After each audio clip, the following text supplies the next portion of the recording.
District 9 is a busy urban morgue in downtown Orlando, Florida, a city known for its theme parks and resorts. But in the morgue's jurisdiction of Orange and Osceola counties, an estimated 7,800 people live on the streets or in group shelters. When they die, their bodies usually end up in Dr. G's hands. Having transients come through is a common thing. And their bodies often remain unclaimed. I have a lot of empathy for people who died suddenly and nobody cares about them. I have to care about them. Such is the case of 40-year-old Alex Wilcott.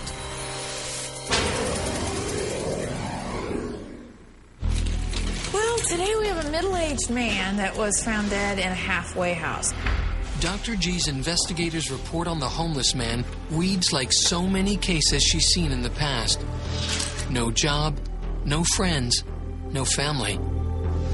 He'd been living at St. Paul's Residence, a halfway house for the homeless in Edgewood, Florida, for about a year and a half, and spent most of his time alone in his room. So it comes as no surprise when Alex doesn't come down for dinner one night.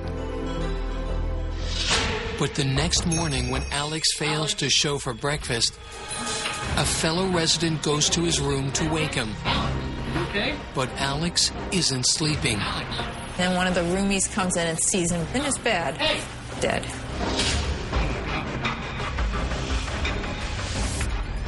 A St. Paul's administrator immediately calls the authorities, who arrive on the scene with Dean Smith, Dr. G's medical investigator. We entered the subject's private room, found him lying in bed on his back. He was covered with a blanket. His head was kind of tilted to the right. He'd probably been dead 24, 30 hours. Dean immediately begins interviewing residents and staff at St. Paul's, who reveal that Alex had been estranged from his family for some time. We found out that he's pretty much for the past 20 years lived a pretty much nomadic life. We know he's single, he's never been married, doesn't have any children. And according to those at the halfway house that knew him, Alex was often irritable and suffered from periodic mood swings. While these few facts provide some insight into Alex's life, they don't shed any light on how he died. There's just a lot of pieces of the puzzle that I don't know yet. I just told Dean that we need some more information. Well, yeah. While Dean Smith works to uncover more details about Alex, Dr. G begins her own search for clues in the autopsy. Okay, let's flip that leg. She begins by looking for a cause of death that she's seen all too often with transients: murder. Having transients come through who are murdered is a common thing. I mean, it's certainly something we see several times every year. Whenever you have communal living with a bunch of men, some of them are very transient, some of them have psychological problems, you always worry about trauma. Come on. And despite the limited background information available on Alex, the investigators' report does indicate that he was last seen alive 2 days earlier, when a caregiver gave him his weekly allowance of $20. There you go. Is it possible that someone killed Alex for his allowance? Did somebody take his $20, beat him up and take his $20, or suffocate him, or do something to him? To a drug addict, $20 can represent 2 bundles of heroin or up to 4 rocks of crack cocaine. A significant fix. We certainly are going to have to rule out foul play right off the bat. Dr. G starts the autopsy by checking Alex's body for any bruises or contusions consistent with an assault. And she finds her first clue on Alex's face. He's got blood coming from his nose and his mouth. Is it decomposition, or is it from some type of trauma? Attempting to isolate the source of the blood, Dr. G meticulously examines Alex's head and face. Feeling the facial bones, nasal bones, looking in the mouth. I don't see any direct trauma. So it could still be coming up from his GI tract or coughing up. But despite these findings, 20 years of experience tells Dr. G that it's way too soon to rule out foul play. There are many people that I've opened that I've been surprised at finding internal trauma when I don't see anything external.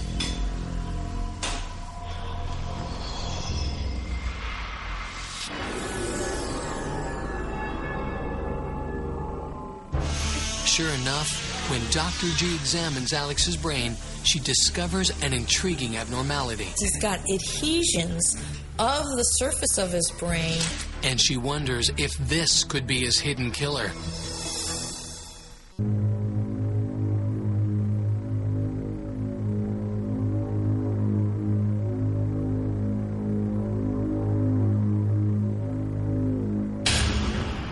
Dr. G is about to open Alex Wilcott's body and look inside for answers. We need his history. We can find a lot when we go in there, but I don't like surprises. If Alex was the victim of a violent assault, Dr. G would expect to find evidence of trauma to his head. He could have a subdural hematoma or blood over his brain. So that's where Dr. G begins the internal exam.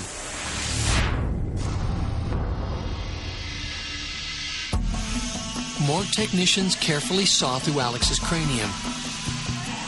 But right away, the cranial exam proves problematic for Dr. G. That's because Alex's brain is starting to decompose. Now, in a normal body, I would cup the brain in my hand and remove it. You cannot do that with a decomposed body. You get one look at the brain. I hope that his brain is still preserved enough that I'm going to be able to see if he does have any trauma.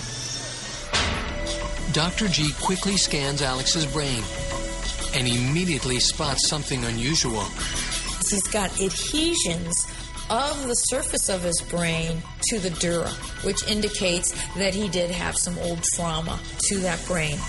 Head trauma, but old head trauma. Despite the start of decomposition of Alex's brain, Dr. G is nevertheless able to make one other key finding.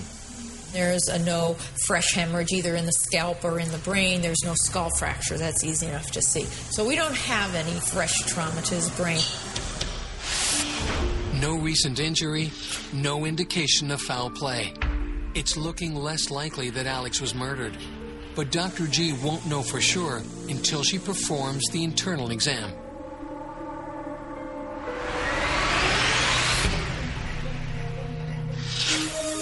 Hopefully we'll have the answer very quickly. You make your Y incision and look for hemorrhage to see if he's had any blows to the chest, and look and see if there's any free fluid in those regions. See if there's any free blood in the belly. But after a thorough examination, she can detect no signs of hemorrhaging, no pooled blood, and no signs of bruising of any kind. It's a finding that leads Dr. G to her first conclusion in the case. When the head is clear, the chest is clear, and the belly is clear, there's really not much chance that trauma has killed him because we don't see any trauma.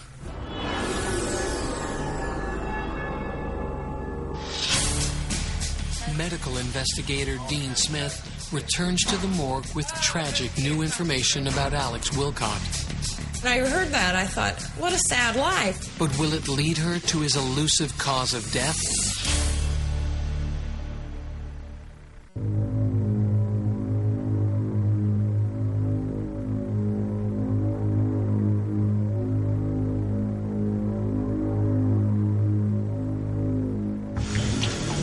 Dr. G's next step is to remove Alex Wilcott's organs one by one.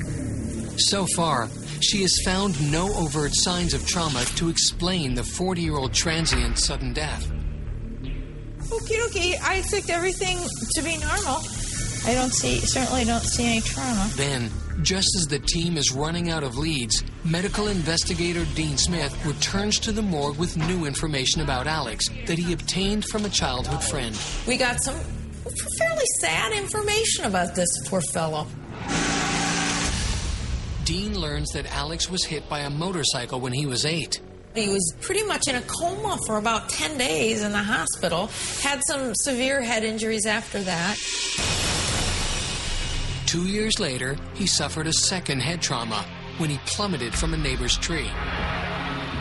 These accidents explain the old head trauma Dr. G detected in the cranial exam. She also learns that these injuries caused him to develop a debilitating mental illness, one that would alter his life forever. Supposedly has been diagnosed with schizophrenia. There's a lot of controversy about what environmental factors might be involved in causing schizophrenia. Some studies have shown that people with a history of head trauma are 2 to 3 times as likely to develop schizophrenia later in life. Schizophrenia is a neurological brain disorder that causes paranoia, delusions, frightening behavior, and disorganized thoughts. And this new finding could take the investigation in a completely different direction. This new information adds some, maybe things I'm going to concentrate a little bit more on. She must now consider how Alex's mental illness may have played a role in his death. There's a subset of people with schizophrenia that do die suddenly. So that just adds a little bit of more question. Schizophrenics often die prematurely from untreated natural disease or illness. Schizophrenics are not going to be as attuned to their bodies, so we see more advanced diseases in them sometimes. Dr. G now wonders if Alex developed a serious medical condition that went untreated and eventually killed him. That's what I often see in schizophrenics. They'll have this bad disease going on and no complaints. Thanks. Her next step is to examine Alex's heart and lungs. So I might as well look at the lungs. These vital organs may hold the answer to this mystery. As Dr. G removes the lungs, she immediately notices something troubling. I weigh the lungs, and both lungs are very heavy. The heavy lungs are due to fluid buildup. Oh my gosh, that left lung is just full of fluid. A phenomenon medically referred to as edema. So we have very heavy lungs. Well, what does that tell me? Well, people who have heart disease will have very heavy lungs. Their heart's just not pumping well enough and the fluids get backed up into the lungs. I'm really curious about the heart. Well, let's do this heart. This is where the money is. And when she examines the heart, she finds another clue. Wow, look at this. But it really looks like he's starting to have some dilatation to his heart. Dr. G quickly determines that Alex's heart is enlarged and the wall is thickened. His heart's really thickened here. Like 1.8, 1.5, in that vicinity. This is often a result of chronic high blood pressure. If your blood pressure is high, your heart has to pump that much harder to get it out against those pressures. This extra work can cause the heart muscle to thicken, just as a muscle thickens in response to weightlifting. As that heart gets thicker, it's more prone to arrhythmias, and it's more prone to fail. But as she continues to examine his damaged heart, Dr. G finds another important clue. When I do the coronary arteries, it was another little surprise. He also had some atherosclerosis. Atherosclerosis is a buildup of plaque in the heart's arteries that supply blood to the heart muscle. Severe atherosclerosis can block the flow of blood to the heart, but surprisingly, that's not the case with Alex. Atherosclerosis, or narrowing of the blood vessels, was not that severe. He only had about a 30% narrowing. While the atherosclerosis in Alex's arteries was not severe enough to kill him, Dr. G quickly realizes that it paved the way for a more serious problem to develop. Voila, little thrombosis. I do see a clot adhere to the atherosclerosis, and I thought, could that be real? Blood clot right inside the coronary artery. A blood clot, or thrombus, can form as a result of atherosclerotic plaque. It can become deadly when it stops blood flow to the heart muscle altogether. For Dr. G, this clot is the final piece of the puzzle. He already has a sick heart from the high blood pressure, and it looks like then he gets a thrombus on top of that. After an hour-long examination, Dr. G is finally ready to contact Alex's estranged family to let them know what happened to him.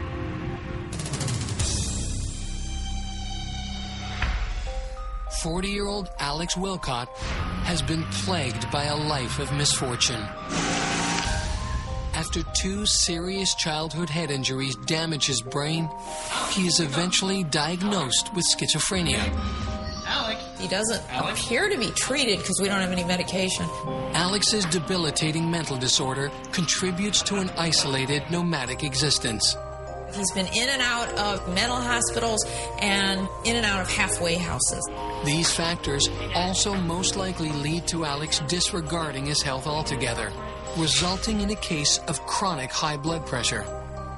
People who live in halfway houses and live nomadic lives don't always get the best medical attention. It's not something you routinely do, is go check your blood pressure. Untreated, Alex's chronic high blood pressure ravages his heart. His heart, over years, had pumped against the high blood pressure. The heart got thicker. And over time, and we're talking years, the heart starts to fail. The stress of this extra work on Alex's heart eventually causes it to fail, and also puts him at risk for atherosclerosis. Then he develops a small blood clot that further compromises the weakened organ. Now, as his heart struggles to pump enough blood out, his lungs back up with fluid. He would have a little bit of cough. Maybe he'd have thought that was maybe the flu coming on, a little shortness of breath. Maybe that's why he went to bed. Over the next several hours, as Alex sleeps, his overtaxed heart fights to continue beating. But eventually, his heart gives out. He most likely died in his sleep. Unlike many of the transient cases in Dr. G's morgue, Alex Wilcott wasn't murdered, and he did not overdose on drugs or alcohol. He died a natural, quiet death. Dying in a halfway house, all alone. I mean, it really makes you think what a sad life some people have. In the end, Alex's untimely death ironically may have stemmed from 2 tragic head injuries he sustained as a child. This trauma might have led him to develop a debilitating mental illness, which in turn caused him to neglect his health. This poor guy's got no luck, either in his youth, all these horrible accidents that occur to him, down to dying in a halfway house, all alone. Whenever I do an autopsy, you really do get a window in people's lives. This poor kid's life was unlucky from the beginning to the end.